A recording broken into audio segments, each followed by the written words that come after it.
Hindi ko alam kung anong koneksyon ng Widow's War sa tinatawag kong GMCU na tinatawag ko na GMA Murder Cinematic Universe, pero kung si Arthur Solinap ay masasama sa cast, alam na. So sa ngayon, sa tinatawag kong so-called GMCU, meron tayong dalawang teleserye dito, Widow's Web at Royal Blood. Nagustuhan ko parehas ng palabas dahil parehas lang rin yung plot nila. Pero alam nyo, mas prefer ko sa huli sa aking verdict. Simulan na ang laban. Kagaya nga na sinabi ko, parehas nga lang yung plot nila at hindi lang dahil murder mystery pareho tema nila.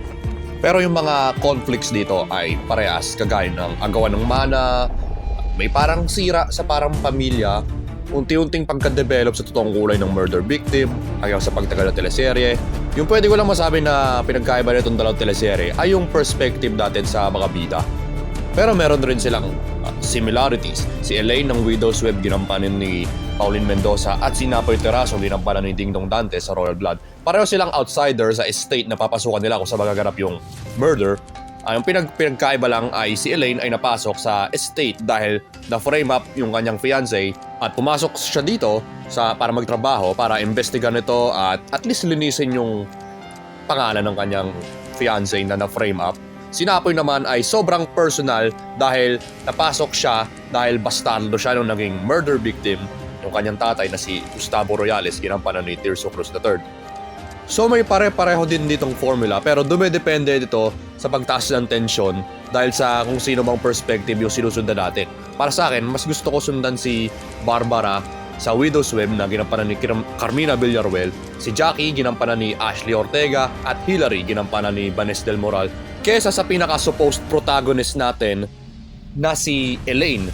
So sa parang huli, mas superior si Napoy dahil bumibigat din sa kanya yung kanyang pagiging bastardo habang tumatagal yung palabas. Pero yung pinakapunto ko para sa mga characters, sa susunod niya na parang round. Pero in terms of storyline, sa totoo lang mas prefer ko pareho kasi magkakaiba nga yung ano nila. Magkaiba yung parang direction na patutunguhan nito dahil nga rin sa perspectives. Pero as in terms of storyline, tie-in lang siya para sa akin. So parehas may puntos yung dalawang teleserye dito at magbe-blend din na tayo sa characters category. Habang tumatagal nga rin, para sa perspective ng mga bida, mas nakikilala natin yung mga karakter na naninirahan dun sa estate na naganap na murder at yung mga posibleng suspect sa murder. Pareho yung dalawa maglagay at labas ng clue ng posibleng ituro sa mga case at pareho maganda ang pagka-develop sa dalawang palabas. Sa Widow's Web, nakilala lang natin yung mga toxic na relasyon ng mga yayaman at ang Royal Blood, ganoon din sila. Pero dahil nga sa punto ko doon sa Royal Blood nga rin, mas personal yung nasa Royal Blood dahil kapatid ito ng ating bida na dapat din niyang balang araw makipagbati. So gusto ko na habang patagal na patagal, unti-unti siyang nagiging malapit sa mga kapatid niya. Yung kay Beatrice, sunod si Margaret, at sunod nyo sa pinaka-late but never ay si Christoph. May mga in-laws din siya na makikilala which is si Diana na ginampanan ni Megan Yang para i-reminisce lang nila ni Ding Dong Dantes ang kanyang alias Robin Hood days nila. Sa Widow's Web, ang mga karakter dito na makikilala ni Elaine ay sila Barbara, Hillary at si Jackie. Mas naging malapit siya kay Jackie kasi may parang pagka-similarities sila.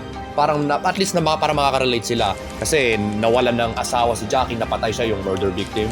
At si Elaine naman, siya nakulungan siya ng asawa pero balang araw parang gusto itong expose ni Elaine pero doon parang doon sila parang nagkakabate at nagiging close. So kahit hindi naman masyadong personal na nandito or konektado si Elaine sa mga characters maliban sa dito, parang gusto niyang at least na-expose ito o kaya maghigante dahil sa dahil piniremap yung yung fiancé niya. May mga lang instances din dito na parang na out of focus or parang kitang-kita mo talaga na outsider talaga siya. Hindi katulad ni Napoy na at least parang nagde-develop na magkaroon siya ng parang place dun sa pinaka-estate ng Royales. Yung mga ilang instances dito sa Widow's Web ay nagsasabunutan na yung mga naninirahan doon sa kanilang estate at nandyan lang siya nanonood. Ayun lang, maganda naman yung pagka-execute kung anong gusto bahagi ng kwento. Pero sa in verdict, mas prefer ko ang Royal Blood dahil sa panic ko na personal lang lahat para sa bida at isolve yung pagkamatay ng kanyang tatay.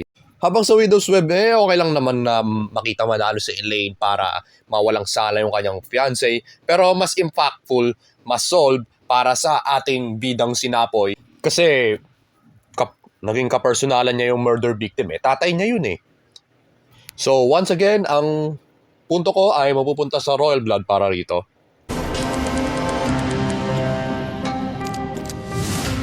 So para sa conflict, magdadaglag lang ako ng konting insight dito para sa review. Pinanood ko yung teleserye ng dalawang ito back to back. Pinanood ko yung Widow's Web sa YouTube channel ng GMA. Parang nakakailang marathon ata ako, at least 5 episodes habang umeere pa yung Royal Blood, habang hinihintay ko umeere pa yung Royal Blood ng gabi. At dahil nga ron, may parang nakikita ko yung parang sense of intrigue pareho sa dalawang palabas. Gumagawa ito ng hook para sa inyo na parang gusto mo pang sumabay gabi-gabi. Yung magandang bagay dito ay pagdagdag sa inyo ng anxiety kung ano ba mangyari sa susunod. To be fair, yung Widow's Web, minaraton ko to, at ang Royal Blood, inaabangan ko pa to nung unang umeere mga episodes Monday to Friday. So parang mas ramdam ko lalo yung intensity sa Royal Blood. Isa pa ay mas personal nga lahat ng mga nangyayari sa Royal Blood kaysa sa Widow's Web. Labes ko naman nasabi yung punto na yon, pero magbubo na tayo doon. Para sa pinaka-main subject ng kategorya na to, sinimulan lahat ng conflict, which is ang murder. Sa Widow's Web, napatay dito si AS3, ginampanan ni Ryan Eigenman, sa simpleng assassination attempt na binaril lang, pero mas lalalim pa yon habang tumatagal itong teleserye. At ang Royal Blood ay 2 beses yung attempt kay Gustavo Royales.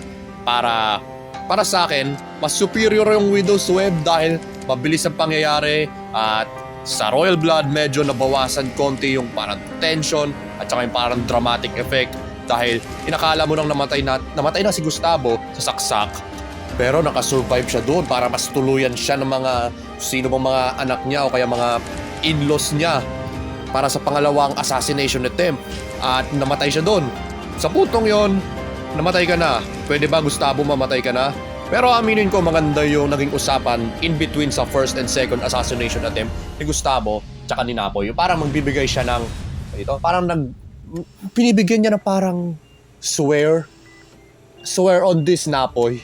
Ganon, parang pangako, kasi parang alam niyo na mamamatay siya. Pero paano tayo magki-case close sa category ng video na to kung hindi nasusolve kung sino ba ang murderer? So, ano nga ba yung prefer ko dito sa dalawang teleserye?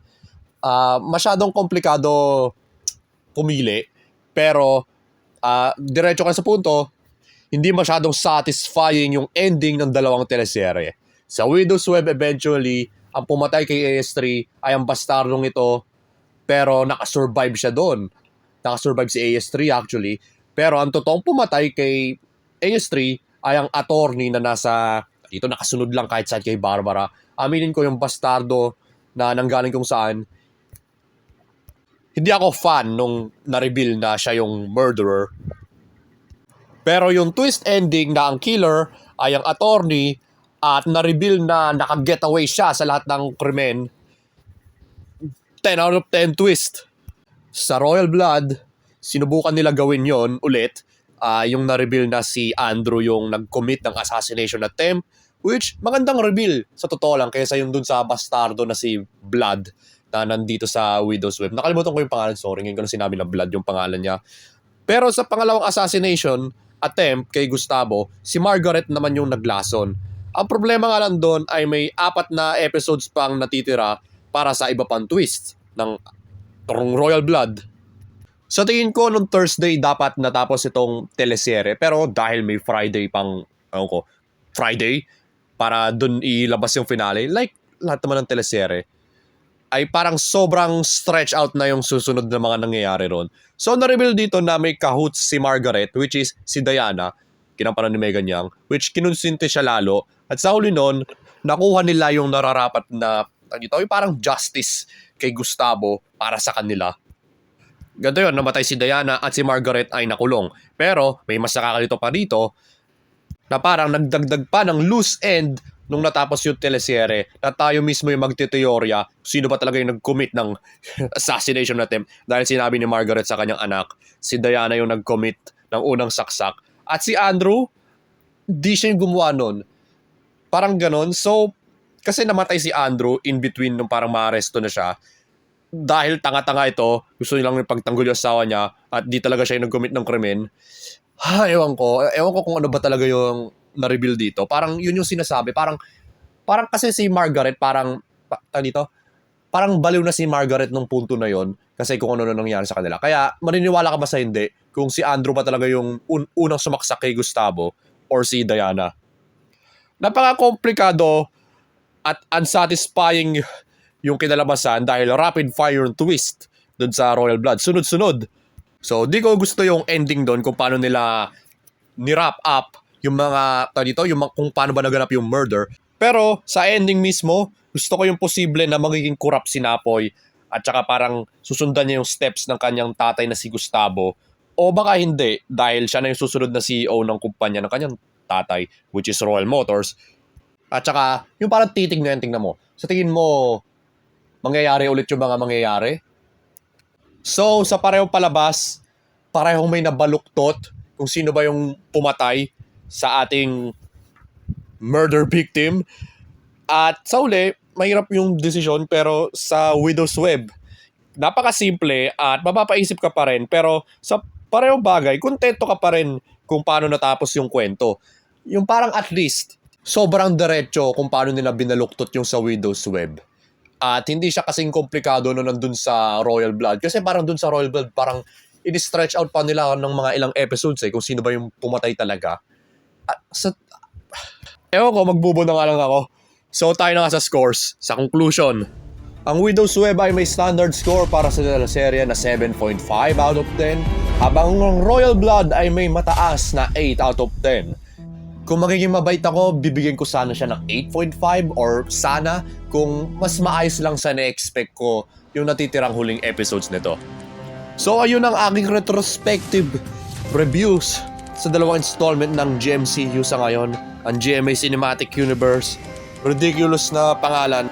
Alam ko, ano masasabi nyo? Alin mas prefer nyo sa dalawa? Aling serye ang may mas impact sa characters at murder? So kung malalaman nyo, sasabi nyo sa baba. At ayun, magkaroon tayo ng discussion sa comments. At para sa akin, ayun lang yung masasabi ko rito. Magandang umaga, magandang gabi at ingat.